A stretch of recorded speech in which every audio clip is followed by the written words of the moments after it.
Morning light spilled into Uriel's chamber. Sitting at her vanity, she dabbed powder onto her tired face, studying her reflection in the mirror. How do protagonists in transmigration novels even have the energy for romance? She thought, weary. Just thinking about survival already gives me a headache. Her mirror image looked just as drained. Her mind drifted back to the night before. She and Ren had shared a bed, though not too closely.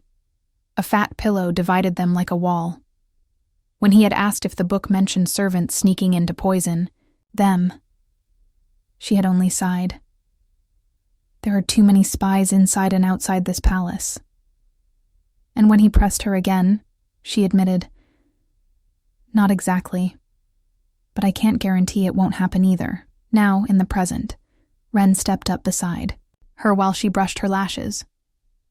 "I heard Sona asked to meet you in the Imperial Garden," he said. Uriel didn't look up from her mascara. "Since she's coming to me, it saves me the trouble of finding her." Ren studied her face. "You look a bit different today." "This," Uriel explained, turning slightly toward him, "is called wage-slave makeup. It emphasizes gentle, kind, hard-working, and endearing." Ren blinked. He clearly didn't get it. "Since I'm about to extend an olive branch to Sona, looking benevolent can't hurt," she added with patience. Ren frowned. "Persuading her to beg for mercy. Don't you think that makes more sense?" Uriel only sighed inwardly. Some things were wasted on him. Soon, she was on her way to the Imperial Garden. Sona and her maid were already waiting. They sat across from each other, silence stretching as tea cooled on the table. Uriel sipped hers and thought, "She invited me only to sit there quietly? How am I supposed to start recruiting like this?" At last, Sona spoke, her tone syrupy sweet. "Elder sister, since you are now favored by His Majesty, please don't forget you're the sister here in the palace." "Of course," Uriel replied with a smile, though inside she wondered why Sona's way of speaking sounded so much like a line out of a novel. To shift the mood, Sona slid a plate forward. "I heard you love pastries, so I made some myself. Please try them." "Sure," Uriel said graciously. She reached for one but paused. "No poison, right?" By logic, that girl wouldn't try such a low-level move. And if she did, she's not worth recruiting anyway. Still, she set the pastry back down and smiled politely. "This pastry is indeed nice, but—" Sona interrupted, apologizing quickly. "I was careless. I only wanted you to try it but forgot to serve tea." She turned to her maid. "Why aren't you bringing tea for Consort Uriel?" The girl bowed low, poured a cup, and in the process, splashed a drop onto Uriel's robe. Uriel glanced down at the stain. Looks like she does have some higher level tricks, she thought. But she wasn't in the mood to play circles. It was better to cut straight to the point.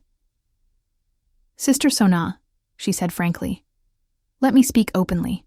Titles like consort or concubine mean nothing in the end. His Majesty can lift you to the heavens today and send you to hell tomorrow." Sona's smile didn't falter. With so many eyes and ears in the palace, Sister Uriel must be careful with her words. "I trust you won't betray me," Uriel countered. "Here, women are pawns at men's mercy. If we don't watch out for each other, aren't we just handing victory to those rotten men?" For a moment, Sona looked uncertain, but Uriel's thoughts told the truth. She wasn't pulling Sona in for Ren's sake, but for her own. Two transmigrators. Fighting each other was meaningless. Wouldn't it be better to sit down and eat hot pot together? Ren and Prince Duan are both far above. I and Sona are at the bottom. We should be sticking together, she sighed inwardly. But across from her, Sona's thoughts twisted differently. Luckily, I've read the script, or I might have been fooled. This Uriel is only a paper character. Her friendliness is just to disarm me. Before the banquet, I already intercepted Prince Duan's romance arc in the Cold Palace, just like the script. Though he showed nothing special last night, he still sent me a token through someone. Clearly, everything is going according to plan. The situation favors me. I just need to snuff out this short-lived heroine in the cradle. No need to waste time on a paper doll. At last, Sona rose, her expression calm. I still have matters to attend to. I'll take my leave. Uriel blinked, masking her frustration. Safe travels, Lady Sona. But as she watched her walk away, she thought bitterly, it was all for nothing. On the way back to her chamber, Sona's maid whispered, "How did it go?" "Done," the maid said with satisfaction. "Uriel's clothes have been stained with flower juice. Very discreet. She'll never notice." Sona's lips curved in triumph. Next, it all depends on his suspicious majesty, she thought, as she strode away with confidence.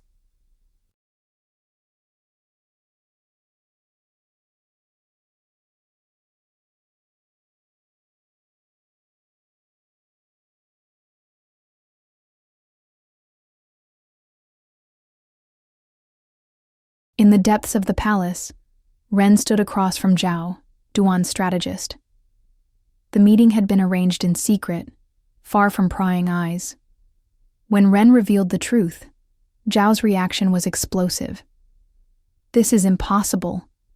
How could Prince Duan be the one behind framing my father?" Ren's voice remained steady. "Zhao, whether what I say is true or not, you can go investigate yourself. The court today is secretly controlled by the Empress Dowager and Prince Duan. I may be the emperor, but I've been kept in the dark, unable to tell loyal from treacherous. If I hadn't pretended to be mad, I would not have survived to this day." The words shook Zhao, though he muttered again that it was impossible. Ren leaned in, his tone sharper. "I just don't want to see you deceived by your enemy while staying loyal to him. I can pardon your father, but you must decide for yourself what is black and what is white." Zhao was left speechless. Ren dismissed him, reminding him that the meeting was secret and that he should return before Duan grew suspicious.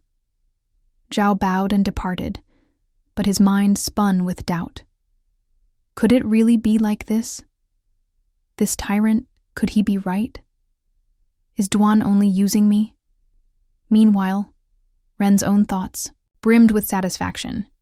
Mission accomplished. Time to go meet up with Uriel. He ordered the guards to prepare the imperial carriage and made his way to the garden.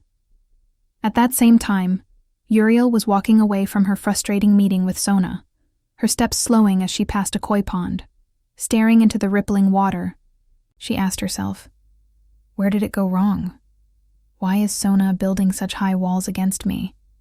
Can't we just understand each other a little? Her thoughts were cut off by a voice behind her. "My lady, something terrible has happened." Startled, Uriel turned. A eunuch stood there, visibly shaken. She bent slightly toward him. "What do you mean, His Majesty? What's wrong?" Before she could get a clear answer, the eunuch cried out and hurled himself into the pond. Water splashed wildly as he thrashed about, screaming, "Forgive me, Consort Uriel. This servant knows his mistake." Uriel froze in disbelief. Why did he jump in by himself? Don't tell me he's trying to frame me. A classic staged accident. In palace dramas, the next step usually is... Her gaze shifted, and there he was, Ren, watching from the side, his expression unreadable. He too seemed unimpressed, thinking it a textbook false accusation plot. The drenched eunuch crawled out of the pond, bowing low before the emperor. "Your Majesty, this servant has something to report. I accidentally witnessed Consort Uriel walking with a guard. When I asked a question, she pushed me into the water." Ren's face hardened. "Drag him out." The eunuch's heart leapt with triumph. Consort Sona's plan worked, but the guards misunderstood. With wary glances, they wondered aloud who to drag, Uriel or the accuser. Ren's cold stare answered them, and hands seized the drenched eunuch. "No, wait," the eunuch cried.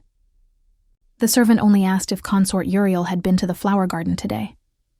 Ren looked to Uriel, who shook her head. No. Then how could there be flower juice on her skirt?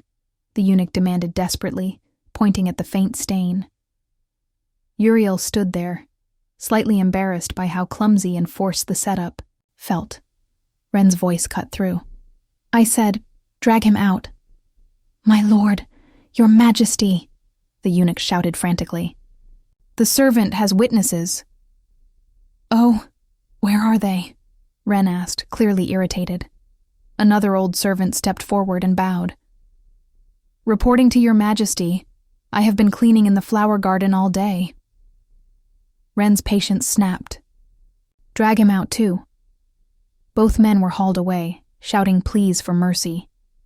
Uriel and Ren exchanged a glance. Is this never going to end? It's like watching a drama, but someone keeps mashing the fast-forward button. Around them, onlookers whispered in amazement.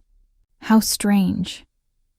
Just how much charm does Consort Uriel have, that His Majesty protects her so fiercely? Uriel, however, wasn't relieved. Oh no, the play isn't even finished yet. Why is he going out of character already? Who's ever seen such an easygoing mad emperor? Determined to keep the act from collapsing, she stepped forward. Your Majesty, please wait. Inside, her thoughts raced. No good. I have to pull this scene back on track.